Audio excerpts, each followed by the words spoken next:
It is day 3 of my stay here in Gonaives, and the endless work continues.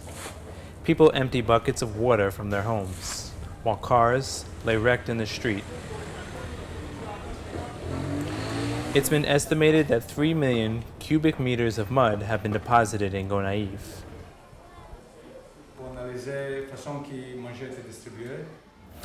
Here, in this makeshift depot, AMURT coordinators meet to discuss the effectiveness of their operation.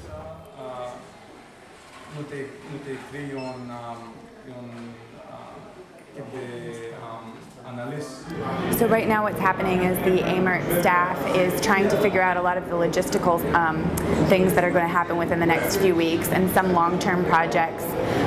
We've just found out that we're going to be awarded the sous chaude area in Anse Rouge, which means that we're going to be feeding about 4,600 families in the north. So there's a lot of logistical things to figure out with that. For instance, how to get the food there, because we only have a few trucks, and so we're going to have to rent trucks. So the discussion has been going back and forth about what the feasibility is to use boats or to use trucks. Then we've also got some bases to cover with respect to food distribution here, getting the food from the wharf to the distribution centers and who's overseeing that, making sure that there's some oversight with respect to the distribution of cards, because we want to make sure that everything's being done fairly by the committees, the community committees who are in charge of distributing the cards. Now they've moved on to talking about the Food for Work program. We have many schools requesting us to run the Food for Work program at their schools, but so far we've only been able to take 50.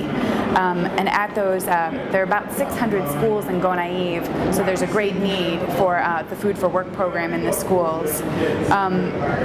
They're discussing right now how the rations are going to work with the workers who are coming to work in the schools, whether or not they should get food prepared for them while they're working, or whether they should be able to have the food dried to take back to their families.